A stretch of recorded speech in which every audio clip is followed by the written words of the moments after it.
주식 투자 심플하게 충분하게 스텝스. 연준은 내년에 금리를 낮출까요?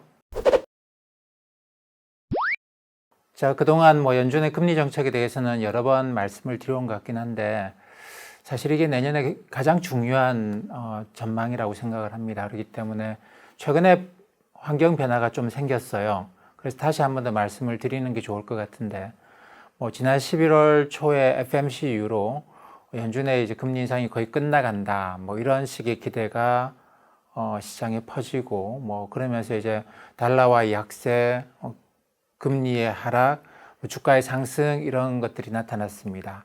어떤 분들은 이제는 금리가 아니고 경기 침체 위험이 높기 때문에 금리 올리는 거는 이제 한계가 있고 내년에 가면 금리를 낮출 수밖에 없을 것이다. 이렇게 전망도 하시는 것 같아요.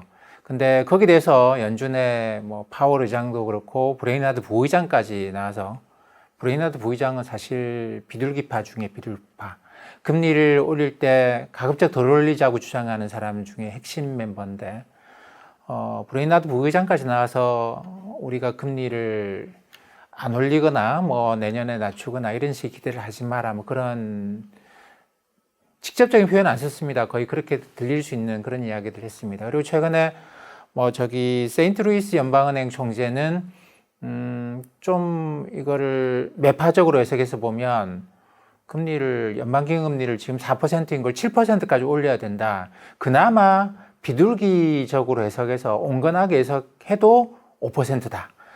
이런 이야기까지 합니다. 굉장히 다양한 시장에서는 기대감은 굉장히 높고 이 정책 결정자들은 상당히 강경한 발언을 하고 이렇게 돼요. 내년에 사람들은 거기서 좀 많이 투자자들은 혼돈스러워하는 것 같습니다. 내년에 그럼 연준은 어떤 정책을 쓸 것인가? 그 전에 우리가 가장 근본적인 질문을 한번 해보죠. 우리가 미래를 알 수 있나요? 우리 미래 모르잖아요. 저도 마찬가지입니다. 저도 1초 후를 모르는 사람인데 전망이라는 걸 해요. 1초 후를 모르는데 내일을 알 리가 없죠. 내일을 모르는데 내년을 알 리가 없지 않습니까? 근데 어떻게 내년에 전망이라는 걸 하는 거죠? 그냥 하는 건가요? 그냥 근데 사실 이 금융이라고 하는 게 여기서 결정적으로 다른 모든 것하고 차이가 생깁니다. 사실 우리가 소비하거나 이렇게 돈을 지불하고 우리가 일상생활에서 관련되는 것들은 거의 대부분이 현재와 관련됐습니다. 가령 텔레비전을 산다. 그 텔레비전이 우리 집에 와서 작동을 잘할지 못할지 어떻게 알겠느냐, 이런 관점에서 우리 텔레비전을 사지 않죠.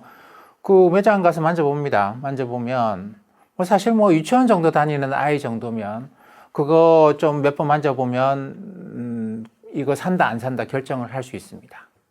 우리가 가령 이제 호텔이나 리조트에 가서 서비스 받는 것도 마찬가지죠. 댓글 이런 것들 봅니다. 그러면 대충 그 서비스의 현재가 어떤 상태인지를 압니다. 그러니까 우리가 거의 대부분의 것들은 현재를 보고 결정을 합니다. 그것은 미래에 대해서 미래를 예상해서 결정을 하지를 않습니다. 근데 투자를 할 때는 어떻습니까? 내가 가령 어떤 주식을 샀다, 펀드를 샀다. 지금 현재에 대해서 우리가 할 이야기가 있나요? 현재는 이미 다 시장에 반영됐다고 해요. 미래를 보고 투자를 한다고 하죠. 내년에 어떻게 될 거고, 내후년에 10년 후에 어떻게 될 거고. 그래서 이 금융은 다른 모든 것하고 달리, 현재가 중요한 게 아니고, 현재까지는 다 가격이 반영됐기 때문에, 무조건 1초 후, 내일, 내년, 이게 중요해지는 것이죠. 근데 인간이 우리가 1초 후를 모르는데, 이 금융은 도대체 뭘 하는 것일까요? 그래서 이제 중세 시대 때 잘 아시겠습니다만 로마 가톨릭에서도 금융을 금지를 했죠. 많은 분들이 고리대금업을 금지했다. 가령 고리대금업이라고 해서 이자를 너무 비싸게 높게 받으니까 이거를 금지했다라고 생각하시는 분들이 많은데 영어의 usually라고 하는 거는 이 금리가 높다라는 뜻이 아니고 모든 것들입니다. 모든 것들. 금융의 모든 것들, 이자를 받는 모든 행위지 낮은 이자 받는 거는 허용하고 높은 이자 받는 거는 허용하지 않았다, 그런 뜻이 아닙니다. 근데 이 금융을 이렇게 철저하게 금지한 이유가 그 중에 한 가지 이유가 금융하는 사람들이 미래를 이야기해요. 미래는 신의 영역인데. 근데 어떻게 신의 영역에 대해서 이야기를 하면서 뭐가 어떻게 될 것 같고 뭐가 어떻게 될 것 같고 돈을 받고 돈을 주고받고 하는, 이건 있을 수 없는 일이라는 것이죠. 물론 뭐 보험 같은 거는 뭐 미래에 어떤 일이 생길지 모르죠. 신이 어느 쪽으로 갈지 모르기 때문에 이런 일이 생길 때 우리가 이제 누구는 손해를 얼마 보고 이런 식의 보험 거래, 이거는 아주 오래 전부터 있었고 이거는 허용이 돼 있었습니다만, 뭐 돈을 빌려주고 뭐 이 사람이 근데 돈 빌려간 사람이 장사가 잘 될지 안 될지도 모르죠. 배를 타고 갔는데 그 배가 침몰할 수도 있고 해적들한테 이 돈을 완전히 다 잃을 수도 있는데, 그럼에도 불구하고 너는 원금과 이자를 줘야 된다. 뭐 이런 식의 거는 섭리에 어긋난다라고 해서 기본적으로 금지시켜버린 그런 것이죠. 지금도 이슬람권에서는 물론 뭐 이슬람 국가들도 뭐 율법을 해석하는 학자들에 의해서 굉장히 강하게 해석하기도 하고 약하게 해석하기도 합니다만, 이 경전을 강하게 해석하는 쪽에서는 이 이자와 관련된 미래에 대해서 마치 뭐 이 돈 빌려주면 이 사람이 돈을 잘 벌어서 이자를 갚을 수 있는 것처럼 전제를 하고 거래를 하는 것을 율법이 강한 곳에서는 금지를 합니다. 그러니까 기본적으로 금융이라고 하는 게 이 모든 다른 산업하고 달리 이런 특징을 갖고 있어요. 근데 저도 1초를 모르는데 어떻게 미래를, 내년을 전망을 할 것이냐, 하느냐, 뭐 이런 문제가 있습니다. 근데 사실 저는 이렇게 생각해요. 제가 전망을 하는 거는 물리적 시간으로 내년을 전망하는 게 아닙니다. 저는 내일 모르고요, 내년을 모릅니다. 근데 어떻게 내년에 연준이 어떤 행동을 할 것이다라고 어떻게 전망을 하느냐? 물리적 시간에 대해서 전망을 하는 게 아니고 논리적 인과관계로 전망을 합니다. 이게 어떤 의미냐면, 가령 A하고 B라는 두 사람이 있는데 이 사람이 사이가 굉장히 안 좋아요. 굉장히 안 좋습니다. 그럼 우리는 논리적으로 어떤 인과관계를 유추를 할 수 있습니까? 전망을 한다기보다는 물리적 시간에 대해서 전망을 한다기보다는 우리가 유추를 할 수 있는 건 뭐냐면, 이 두 사람이 만나면 두 사람이 서로 뭐 악수하고 이제 뭐 화기애애하고 대화를 이어갈 것이다라고 생각을 하지 않죠. 이 두 사람 만나면 충돌이 일어날 것이다라고 논리적으로 유추를 합니다. 이 나라와 이 나라가 사이가 이렇고 하면, 또는 뭐 유가가 이 정도가 되고 물가가 이 정도가 되면 논리적으로 어떤 일이 발생할 것이다라고 유추를 합니다. 신의 영역에 도전하는 게 아니고 논리적으로 유추를 합니다. 그래, 저는 전망이라고 하는 거를 기본적으로 인과관계를 아는 거라고 생각해요. 인과관계에 대해서 예상을 하는 것이다라고 생각을 합니다. 물론 그게 물리적 시간과 관련돼 있지 않다라는 뜻은 아니고, 물리적인 시간이 흘러가든 안 하든 이런 관계에서는 이런 일이 발생할 것이다라고 생각을 합니다. 특히 사람이 하는 일에는 뭐 특정한 한 사람이 하는 일을 우리가 예상할 수는 없죠. 변덕이 있고 랜덤워크가 있을 수 있습니다. 뭐 이럴 수도 있고 저럴 수도 있죠. 근데 이 연준처럼 여러 명이 참가를 하고 그 사람들이 그냥 몰래 투표하는 게 아니고 자기들끼리 이제 회의록 이런 걸 보면 상당히 많은 토론을 해요. 그리고 심지어 중간중간에 의장이 간이 투표까지 합니다. 자기가 원하는, 또는 이제 이렇게 결과가 이렇게 나오면 상당히 이거 앞으로 힘들어지겠다 싶으면 자기가 원하는 결과가 나올 때까지 간이 투표를 해서 자기 의견에 반대하는 사람에 대해서는 또 설득 작업을 하고 그런 과정까지 거쳐가지고 결과를 만들어냅니다. 이런 경우에는 그냥 사람의 변덕에 의해서 결과가 나온다고 생각할 수는 없죠. 이 사람들의 전체적인 어떤 집단에서 그럴 겁니다.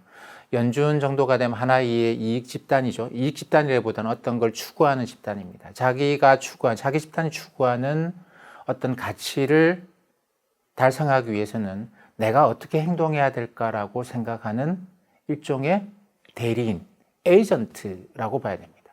한 사람의 자연인이고 이 사람은 일로 갈 수도 있고 절로 갈 수도 있고 자기 이익에 따라서 자기가 자기가 갖고 있는 집값이 떨어지지 않게 하기 위해서 금리를 낮추자고 주장하고 이거 자연인으로서는 가능한 일이죠. 근데 여기 있는 이 사람들은 자연인으로서 이런 행동을 할 수 있고 저런 행동을 할 수 있고 그런 게 아니고 우리가 추구하는 가치, 어떤 물가 안정이나 미국 경제의 장기적인 성장.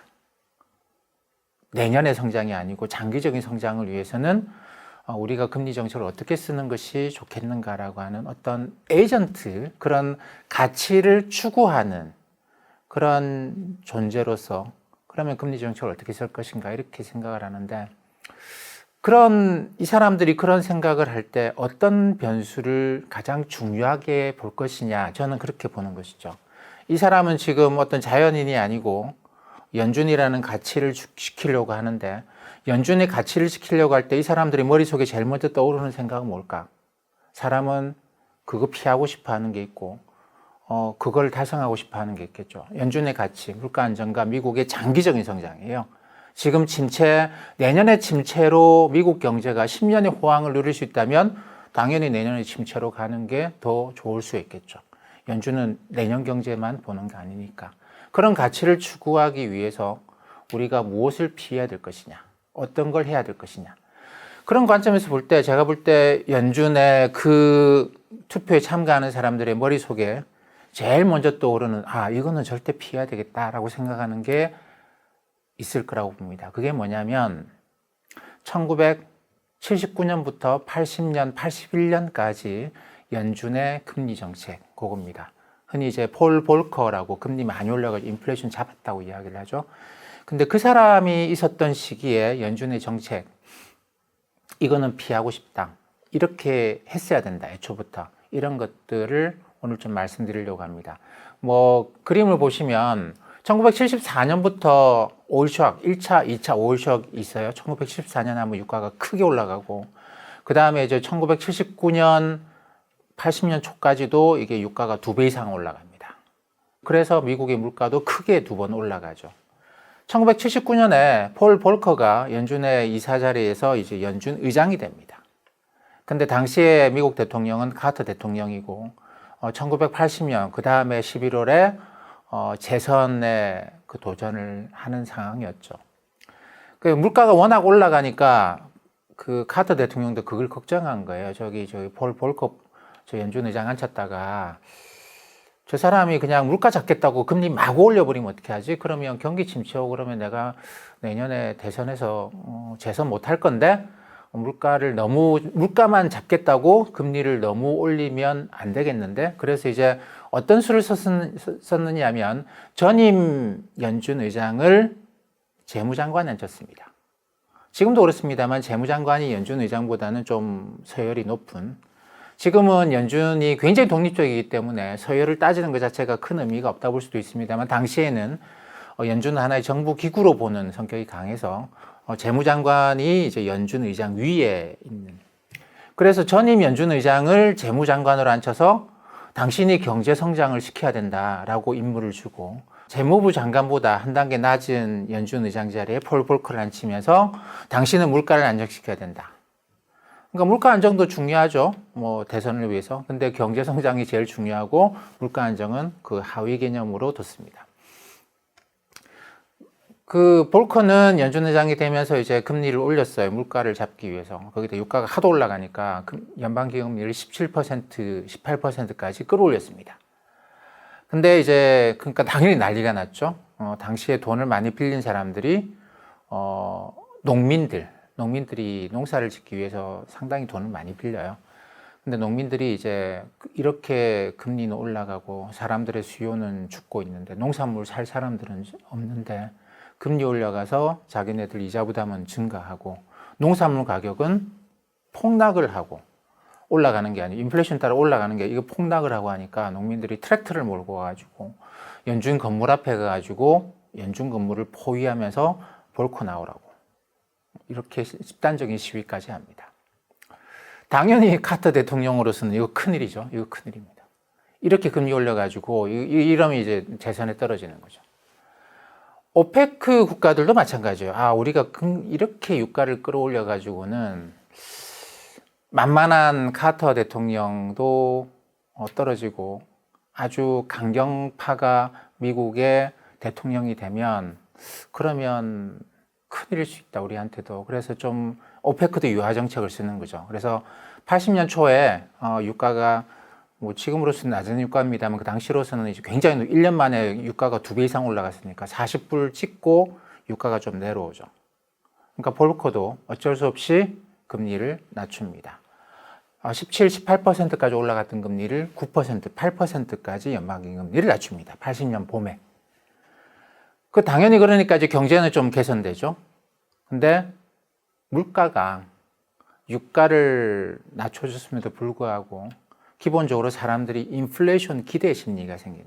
유가 저거 뭐 다시 올라갈 거야. 오페크가 저거 지금 미국의 대통령 선거 가지고 지금 자기네들 유리하게 하려고 저렇게 하고 있는 거지. 뭐 이런 식의 생각을 하면서 곡물 가격, 원유 이거 빼고 서비스, 다른 모든 상품들의 가격이 쭉 올라간 상태로 유지가 됩니다. 그때 미국 행정부는 그런 생각을 했죠. 물가가 전년 대비 이렇게 올라왔으니 여기서 더 많이 올라가지 못할 것이고 물가 상승률이 이렇게 내려갈 것이다. 보는 입장에서 해야 되겠네. 물가가 그동안 이렇게나 많이 올랐으니 12%, 15%까지 올라갔는데 여기서 또 12%, 15% 올라가겠냐. 앞으로는 물가 상승률이 떨어지겠지. 물가가 더 올라간다고 하더라도 상승률은 5%, 6% 이렇게 내려오지 않겠는가라고 생각을 하고 금리를 낮춘 거거든요. 근데 유가가 떨어져도 사람들이 인플레이션 기대 때문에 이게 안 내려오는 거죠. 12, 15, 10% 이하로 잘 안 내려오는 겁니다. 물가가 안 내려와요.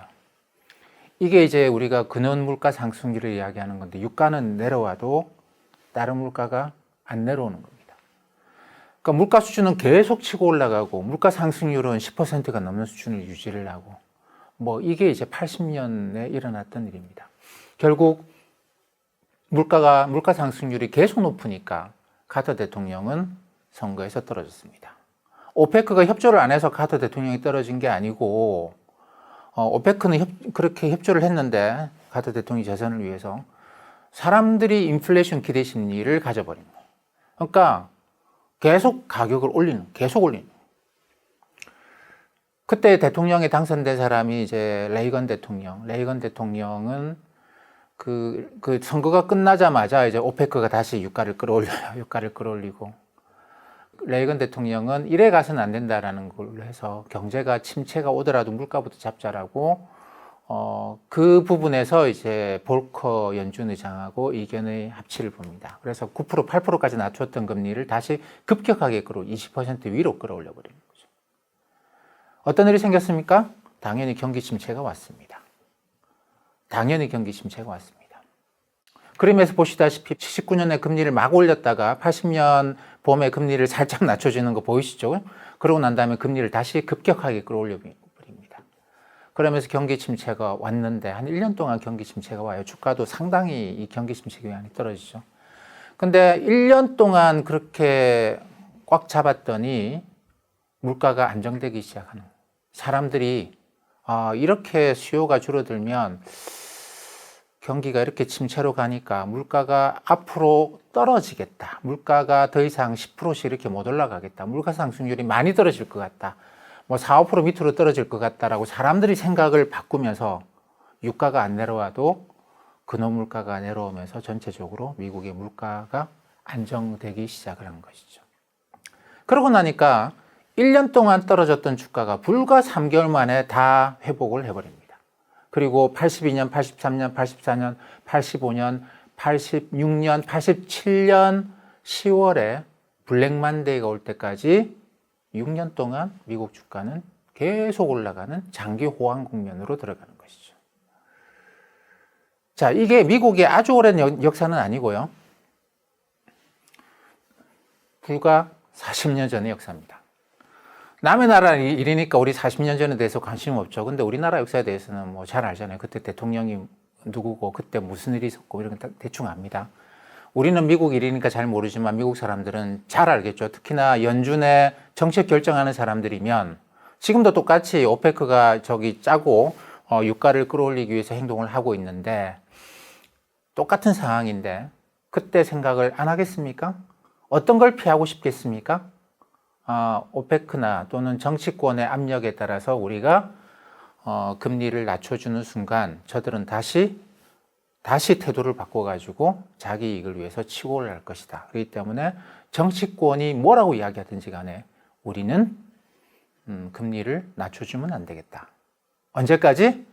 사람들이 이제 물가 상승률은 떨어질 수밖에 없다. 이제 물가 너무 올라가지고 이제부터 물가 떨어질 밖에 없다라고 생각을 바꿀 때까지. 인플레이션 기대 심리가 잡힐 때까지. 유가가 떨어지면 금리를 낮춘다가 아닙니다. 곡물 가격이 러시아가 곡물 수출을 재개해가지고 곡물 가격이 안정이 되면 이제는 연준이 금리를 낮춰주겠다. 아니다라는 겁니다. 오페크가 유가를 낮춰주고 러시아 우크라이나 전쟁 상황이 개선돼서 천연가스 가격도 떨어지고 그 다음에 원유 가격도 떨어지면 연준이 금리를 낮춘다가 아니다라는 것이죠. 사람들이 생각을 바꿀 때까지 금리를 낮추지 않습니다. 자, 이게 물론 물리적 시간하고 분명히 관계되어 있는 건 맞아요. 지금 하는 일이 아니고 뭐 내일이나 뭐 다음 달, 내년에 일어날 일이겠죠. 하지만 제가 한 거는 논리적인 인과관계로 이야기를 한 겁니다. 저도 1초 후를 모르는 사람이기 때문에 논리적 인과관계입니다. 그래서 물론 이제 세상이 또 바뀌어요. 중간에 뭐 내일이나 뭐 다음 달 또는 내년 초에 어떤 일들이 생겨서 사람들이 생각을 바꿀 수도 있습니다. 가장 중요한 거는 사람들의 인플레이션 기대 심리인데 이게 어떤 이유로 바뀔 수도 있습니다. 가령 경기 침체에 들어가면 사람들이 생각이 바뀝니다. 자, 옆에 있는 이 그림은 미국의 물가 상승률인데요. 우리가 이제 흔히 헤드라인 CPI라고 이야기합니다. 그러니까 모든 품목, 소비 품목 모든 걸 다 잡아서 계산한 물가 상승률. 그거를 제가 까만색으로 표시를 해놨죠. 그 다음에 또 한 가지는 그 중에서 변동성이 심한 에너지, 그 다음에 이제 식품, 요거 빼고 이걸 이제 근원, 코어 CPI라고 하죠. 그걸 제가 빨간색으로 표시해 놨습니다. 당연히 변동성이 큰 게 들어가 있으니까 이 까만색이 헤드라인 CPI가 변동성이 큽니다. 근데 몇 군데를 주목을 해보시면 유가가 폭락하거나 이런 일로 해가지고 헤드라인 CPI가 훅 하고 떨어질 때가 있어요. 근데 그때 이 까만색이 크게 떨어질 때, 물론 이 까만색이 먼저 떨어지죠. 빨간색이 따라서 같이 확 내려오는 경우도 있고 안 내려오는 경우도 있고 심지어는 유가가 폭락해서 전체 물가 상승률은 큰 폭으로 떨어지는데 이 근원 소비자 물가 상승률은 오히려 더 올라가는 경우도 있습니다. 대표적으로 이제 그림을 보시면 1990년, 91년 이럴 때는 까만색 떨어지면서 빨간색도 같이 떨어지죠. 그죠? 그 다음에 2000년, 그 다음에 2008년, 2009년, 그 다음에 2020년, 요럴 때는 보면 이 까만색 떨어지면서 빨간색 같이 떨어집니다. 상당히 큰 폭으로. 근데 이때가 다 어떤 때냐면 경기 침체 시기입니다. 경기 침체. 90년, 91년도 이제 이라크 전쟁으로 인해가지고 경기 침체가 왔었고, 그 다음에 2000년 뭐 닷컴 버블, 2008년 서프라임 모기지 붕괴, 2020년 팬데믹 이런 걸로 해가지고 경기 침체가 뭐 짧든 길든 왔었잖아요. 경기 침체가 오면 이 근원 CPI라고 하는 거는 사람들의 인플레이션 기대 심리이거든요. 그냥 까만색 CPI는 유가가 떨어지면 떨어집니다. 근데 이 빨간색은 이 에너지나 곡물이 차지하는 비중보다 사람들의 서비스, 다른 상품의 비중이 월등히 높죠. 뭐 한 80% 정도. 요게 한 20%가 채 안 되니까. 사람들이 인플레이션에 대해서 여전히 기대 심리를 갖고 있고 물가는 올라갈 거야. 유가 떨어짐에도 불구하고 생각을 하면 까만색은 내려와도 빨간색은 잘 안 내려오고 심지어 올라가기도 합니다. 근데 경기 침체가 오면 어떻게 되겠습니까? 사람들이 이거 수요 다 죽었는데 이거 뭐 어쩔 수 없네. 나라도 가격을 낮춰서 팔아야지. 이거 지금 재고로 갖고 갈 수는 없잖아. 그러니까 나라도 떨이해서 좀 물건 재고 정리하고 갑시다. 이렇게 하면서 물가가 빨간색이 내려옵니다. 그래서 경기 침체가 오면 빨간색이 내려가요. 그래서 미국이 경기 침체가 오면 금리를 낮출 수도 있겠죠. 근데 지금 뭐 미국의 소비나 미국의 고용이나 이런 걸 볼 때 경기 침체, 그런 식의 경기, 사람들이 어이구 이거 물건 안 팔리고 재고만 계속 쌓이네, 빨리 팔자라고 해야 되는 상황은 없습니다. 지금은 전혀 그런 거는 보이지 않아요. 소비 지출이 굉장히 좀 탄탄하게 가는 것이죠. 물론 기업들이 투자를 안 하고 있기 때문에, 우리나라는 어떻습니까? 우리나라 주요 기업들이 만드는 물건들은 대부분 다 중간재 뭐 이런 것들이거든요. 그러다 보니까 기업들이 투자를 안 하면 우리나라 주요 기업들의 매출이나 순이익은 상당히 많이 줄어드는 경향이 있어요. 그건 분명한데, 미국 기업들은 소비자하고 직접 관련된 기업들이 대부분이잖아요. 그렇기 때문에 미국 기업을 볼 때는 소비를 봐야 됩니다. 우리나라 기업을 볼 때는 투자를 보는 것이만. 그래서 지금 이제 우리나라 기업들이 순이익이 상당히 많이 감소를 하고 있는데, 이유는 금리가 높아서 투자를 안 하기 때문이에요. 근데 미국 기업들은 이 기업의 투자보다는 사람들의 소비인데, 소비가 괜찮거든요. 그러다 보니까 얘네들이 이제 주가도 팬데믹 이후에 올라갔다 떨어지긴 했지만, 팬데믹 초기에 비해서 굉장히 높은 수준을 유지하고 있고, 우리는 그때까지 떨어졌잖아요. 그 팬데믹 이제 직전만큼 떨어져 있는 그런 상태입니다. 이 때문에 이런 걸로 볼 때 미국이 경기 침체로 간다, 그렇게 볼 수는 없어요. 근데 이제 그 보시면 까만색, 빨간색 보시면, 까만색이 확 내려가는데 빨간색이 잘 안 내려가거나 빨간색이 오히려 올라가는 경우도 보실 수 있을 겁니다. 가령 1997년 이럴 때, 그 다음에 2015년 이럴 때가 다 이제 기업들이 투자를 많이 위축시켰어요. 1997년은 아시아 외환위기 때문에, 미국은 침체 없었습니다만 전체적으로 기업들이 투자를 줄일 수밖에 없는, 글로벌하게 다 그런 상황이었고, 그 다음에 2015년에도 뭐 그때 뭐 미국, 중국, 뭐 한일 전쟁이었고, 전 세계적인 환율 전쟁 이런 것 때문에 기업들이 투자를 굉장히 많이 줄였던 시기인데, 소비자들이 소비를 줄이지는 않았죠. 97년도 마찬가지. 그러다 보니까 이 기업이 투자를 줄이면서 유가도 떨어지고 뭐 다들 그랬습니다만, 이 빨간색은 안 내려가더라는 거예요. 그러니까 지금도 어떨 것이냐? 경기 침체가 오면, 급격한 경기 침체가 오면 당연히 빨간색도 내려가고 금리를 낮출 겁니다. 하지만 미국의 지금 현재 경제 돌아가는 걸 보면 지금 4% 금리, 이게 5%가 되더라도 경기 침체가 올 것 같지는 않아요. 그래서 제가 말씀드린 게, 이 인과관계, 과거의 사례, 그리고 사람들이 어떤 생각을 할 것인가, 이 정책 의사결정을 하는 사람들은 어떤 생각을 할 것인가. 그러면 이것들의 인과관계가 이렇게 만들어져 있으니 앞으로 이렇게 갈 것이다. 그게 내일일지 내년일지 뭐 또는 다음 달일지는 불명확해도 어쨌든 사람들은 이렇게 되면 이렇게 가게 될 것이다 라고 생각을 하는데, 그런 각도에서 보게 되면 연준은 이제 금리를 여기서부터 그렇게 많이 올릴 것 같지는 않아요. 많이 올릴 것 같지는 않고, 뭐 7% 이야기를 하는 그 세인트루이스 연방은행 총재 이야기는 그럴 수도 있다라고 그냥 한 것이지, 제가 볼 때 그럴 가능성은 한 10%, 20%도 안 될 것 같고, 한 10% 정도인데, 웬만하면 저는 그렇게 생각합니다. 5%까지는 안 가지 않겠는가. 뭐 대충 이제 지금 정도면 금리를 여기서 더 올려서 경기를 급격하게 위축시키는 것보다 완만하게 조금 더 올려보고, 그러고 난 다음에 이제 그 금리 수준을 유지하는, 그래서 내년에 미국 연방기금금리는 이런 방식으로 전망을 해보면 4에서 5% 정도 그 구간에 있지 않겠는가. 그 밑으로 내려가지는 않을 것 같다라고 생각합니다.